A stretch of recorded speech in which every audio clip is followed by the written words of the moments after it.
सुप्रभात, नमस्कार। मैं सुधा सक्सेना।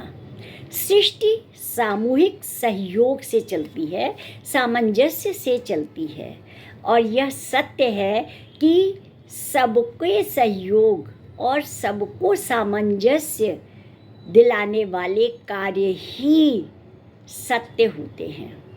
अर्थात कर्म जो हम क्रिया करते हैं वो यदि सृष्टि के विकास में सहायक है, सृष्टि के संरक्षण में सहायक है, तो वो सत्य कार्य है। आइए आज इसी तर्क पर सत्य की व्याख्या करते हैं। चरित्र मानव को देवता बनाता है।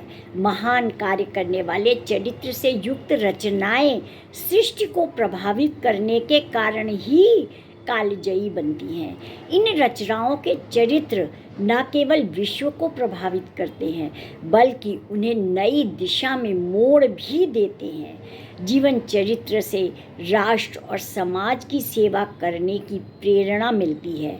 प्रेरणा असंभव को संभव बनाकर अभाव में भाव भरते हैं।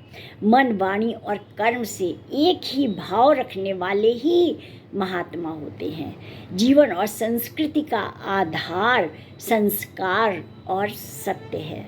भारत में सत्य का प्रथम सफल उदाहरण सत्यवादी राजा हरिश्चंद्र के जीवन से हमें मिलता है।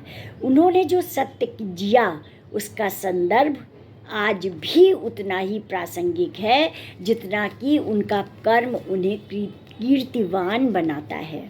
सत्य के प्रति निष्ठा और मानवता के प्रति अनुराग इतिहास का एक अध्याय बन जाता है। त्याग और सेवा का भाव राष्ट्रीय आदर्श उत्पन्न करता है। श्रेष्ठ कार्य करने के लिए संपूर्ण जीवन को समर्पित करना पड़ता है। अपनी बहुत सारी कामनाओं को त्याग करना पड़ता है और त्याग उनको करना पड़ता है, उन कामनाओं को करना पड़ता है जो आपको बहुत प्रिय हैं। अप्रिय कामनाओं का त्याग जो है वह त्याग नहीं है। स्वयं कष्ट सहते हुए दूसरों का सहयोग करना त्याग है। सत्य जीवन का मूल्य और आधार है। सत्य नित्य है और वह सबसे बड़ा मौलिक गुण है। देवभूमि भारत पर संसार के सर्वश्रेष्ठ ऋषियों की रज पड़ी। वो सर्वश्रेष्ठ ऋषि मुनि जो कि महान विचारक और चिंतक थे, जिन्होंने अपने अनुभवों से एक सटीक और सजग दिशा भारत को दी, भारतीय समाज को दी, जो कि पूरे विश्व में अध्यात्म का गुरु बनाती है। यहीं से हमारी सभ्यता संस्कृति का जन्म और पोषण हुआ। सत्य में एक ऐसी अलौकिक मोहनी शक्ति है जो मूक से मूक प्राणी को भी मुग्ध कर लेती है। जो प्राणी जितना अधिक संवेदनशील होता है, सत्य के प्रति भावनात्मक लगाव भी उसका उतना ही अधिक होता है। सत्य बोलना सहस्त्र अश्वमेध यज्ञ से भी बढ़ कर के है और यह 12 वर्ष तक सत्य बोलने से वाक सिद्धि मिल जाती है। देवत्व के कारण ही आज राजा हरिश्चंद्र सत्यवादी हरिश्चंद्र कहलाए जाते हैं। दूसरों के लिए वह आदर्श बन गए हैं।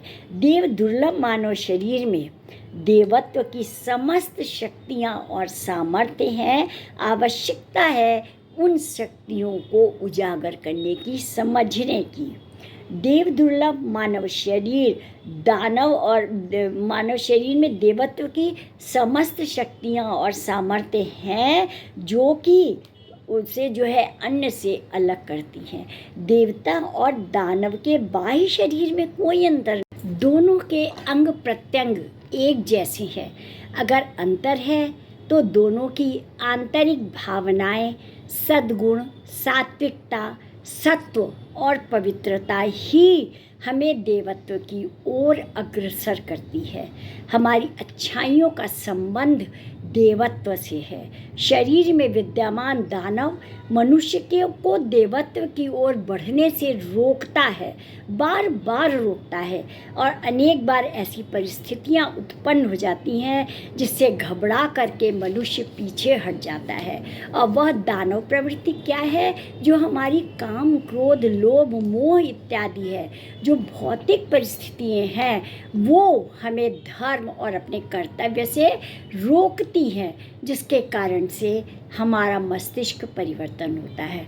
और आवश्यकता इसी बात की है कि हम अपनी इंद्रियों को नियंत्रित करके उस सत्य की ओर बढ़ें जिससे कि सृष्टि का संरक्षण हो, हमारा विकास हो और सब लोग सहयोगपूर्ण ढंग से रहें। तो आज इतना ही। आप सब ने मेरे चैनल को लाइक और सब्सक्राइब किया है, उसके लिए आपका अतिशय धन्यवाद। यदि आपको मेरी चर्चा अच्छी लगती हो तो अपने परिवार में और अपने ग्रुप में अवश्य मेरे विचारों को साझा करें। धन्यवाद। नमस्कार।